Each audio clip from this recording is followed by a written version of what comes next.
There's no fun video meme intro for today for the loss against the Sharks for one simple reason. I didn't want to put more effort into a meme about the Jets losing than the Jets did into an actual hockey game. Because holy crap, what a pathetic display from the Winnipeg Jets in Game 8 out of 82 for the Winnipeg Jets, where they lose to the San Jose Sharks by a score of 2-1 in overtime. Thank God they could even get to overtime because they didn't deserve to. Should have been a regulation loss. Thank God they got a point because they didn't need it. Hellebuyck and God are the reason why the Winnipeg Jets were able to get a point tonight. Hellebuyck maybe even is God for this team. So let's get into this game recap reaction. Going to be probably a short one because I hated this game. This was a really bad game for the Winnipeg Jets. If you disagree with me, that's fine. And was it horrible through the entire way? Did they play horrible hockey? No, they weren't horrible the entire game. But this was a prime example of this Winnipeg Jets team overestimating and appreciating and respecting too much their opponent.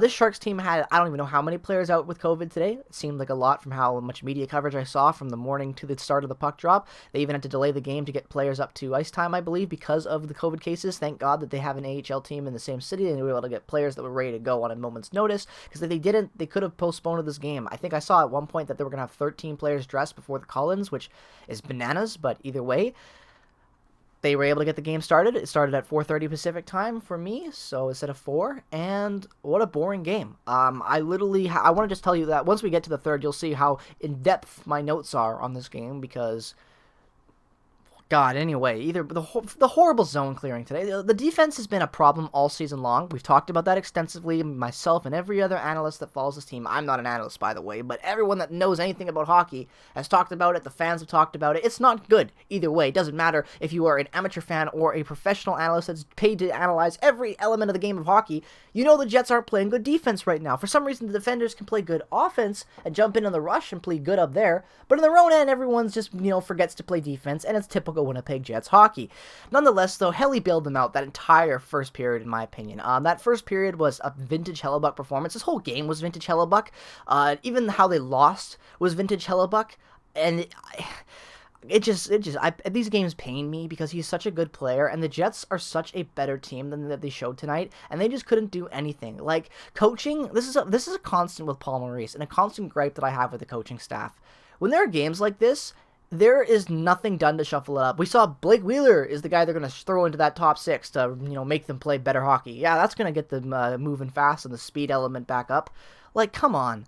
This team just feels like half the time they're not coached at all. There's no plays. They just rely solely on talent and what those talent can do to generate plays in the offensive zone and moving the puck through the neutral zone as well.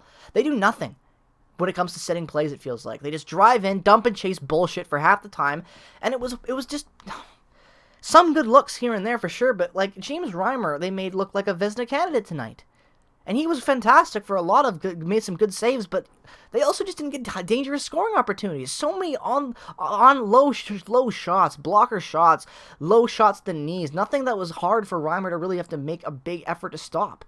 They got to be better, get more high-danger scoring opportunities. They were able to get some as the game developed later, but that was only due to urgency and the Sharks having a weaker roster and not being able to play a complete full game of hockey, even though they almost did and still won, so who cares?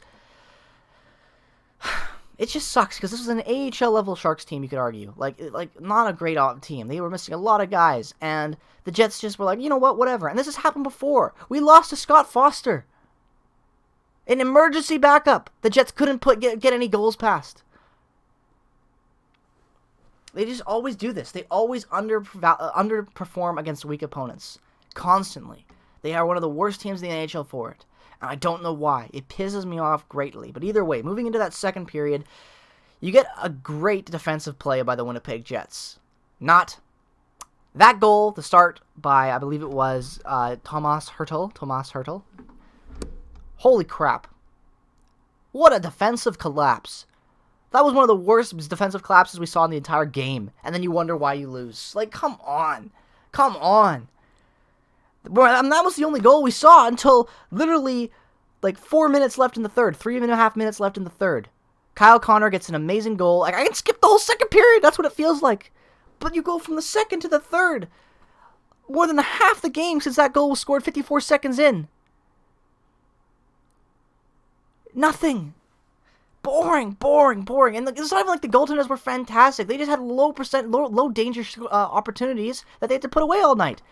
James Reimer ended up getting 36 shots on net, Hellebuyck with 35, which, again, I can't believe the Jets even got that many goals against because they were being outshot greatly the entire game up until the third, where somehow they were able to get that count up just a little bit, but, God, that was not good.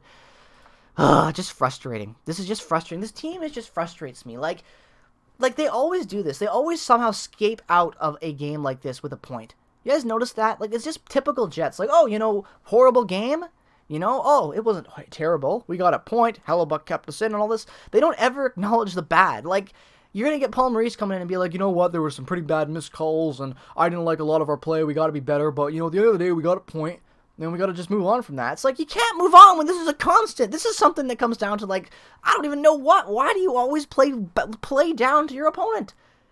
Like, I'm not talking about the Jets needing to be the 80s Oilers in this, but, like, come on, at least play with some urgency, have some spark to your game. You have had all of this chemistry rolling, Blake Wheeler comes back, the lines basically stay the same, and you play down to an opponent that has nothing. Like, the Sharks played a really good game. They played simple hockey and took advantage of a Jets team that overestimated them. And in the end, it won them the game. Now, did they win off of pure luck at the end? Absolutely, because it was a shit goal that went off of Logan Stanley's skate. Hellebuyck, if you watch the replay, Hellebuyck was ready and probably would have made that initial save if it was a shot that was not deflected. That deflection cost them the game. Logan Stanley was mediocre and has been for a while. And look, guys, I want Logan Stanley to succeed. I do. I actually think it's good to have some youth on that blue line.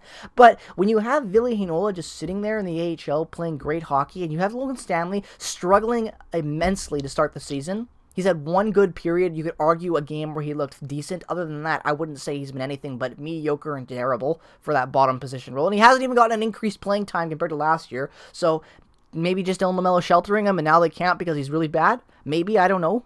Maybe because you're playing an actual real talent pool with the NHL being open with the borders this year instead of just the North. It's such a limited sample size last year, and now he's starting to see what he's like against other teams. He's not very good. And do I think he can get better? Yeah. But with young defensemen, and you've got to have guys fighting, if you've got a young defenseman in the A playing good hockey, bring him up and reward him. Don't reward mediocrity. Paul Maurice will never bring up Ville Heinola. I know that, because let's be real, I'd still rather want to see Ville on the Moose than him sitting in the press box, and I'm okay with that element, even though I want him to play. But when Logan Stanley is struggling, take him out for a couple, throw in Heinola, and see if you can get some wins together and some better chemistry in the defensive end. What do you have to lose? Nothing. It's a young defender on contract. Oh, ELC management. Do not give me that bullshit. Ville Heinola was good enough in his first 8 games as a rookie to stay the entire season, yet you pulled him out for that, and we needed defense that year. So, you gotta stop with this, oh, we have to value... No, we don't. Because of cap, you're going to say we do and everything like that, but when these guys will be up, we will have contracts and cap space coming up as well that are big and be able to potentially make moves. We've got no idea what the future looks like. Bring up a guy, a young prospect, and reward him. Logan Stanley's got to come out, I think, if he keeps playing this way. Maybe not next game, I don't care, but we're going into a homestand. The Moose have an opportunity to call some guys to stay with the Jets during this homestand coming up. And by the way, ladies and gentlemen, like I already said at the start of this video, I'm going to be in Winnipeg, so lots of stuff coming, so we're going to have lots of fun there. Either way, moving on from that. I don't even know what to say. My third period notes are I hate this game. And I do. I didn't see anything worth noting. Oh, wow, a couple offensive breaks here and there. Whoop-de-doo. It doesn't mean that the Jets are this elite contending team. This was an example of the Jets having all of their elements in their last few games. Some unpolished defensive play, rusty turnovers, lazy new zone entries at times. This was everything that has been kind of affecting the Jets to start this year, put into one game against a weaker opponent than what we've seen on this road trip so far. And I didn't like it. They got to be better. Obviously, we're going into the game on Tuesday against Dallas will be our next game, which I will be actually at, so very hyped about that. But either way, going to have fix a lot going into that after this game. Not a lot of positives to take with you. Play better. Dallas is a team that is going to be more healthy and probably better looking than what we've seen out of the Sharks anyway, in my opinion. So hopefully they'll be able to perform against them. You've got the Sharks coming in, then you've got the back-to-back with the Blackhawks. They better win that game and the Islanders. Also, as well, I'm going to that Blackhawks game. I'm actually going to that. Very good. They better win. That's all I'm going to say. Either way, let me know your thoughts as always. I don't really have much to say. I'm not going to run this video any longer. Let me know your thoughts. Did you think it was as bad as I did? Did you think there were some positives I missed? Let me know your thoughts down in the comment section below. If you're a Sharks fan, let me know what you thought of this performance from this, basically, this hellhole day, I would call it, for your franchise, having to deal with all this COVID. It sucks. Trust me, I know, with the Blake Wheeler and Scheifele being out to start this year. It threw a wrench into everything. Luckily, we were able to come out of it with some wins. But let me know your thoughts on all that stuff and how you thought this team performed. Make sure to subscribe regardless to the team that you root for, as always. Make sure to check out my Twitter and all the other affiliated links down in the description below. Since I'm coming to Winnipeg, if anyone wants to message me and you guys want to reach out, or if I'm going to a game that you're going to, or whatever, vice versa, you can just message me on there, and no problem talking hockey with anybody. I love to meet fans of the Jets when I'm down there. That's the whole reason why I do this, to talk with fans of hockey. So if anyone wants to, reach out and plan something or whatever, please do. I would love to talk to as many Jets fans as I can when I'm in the city.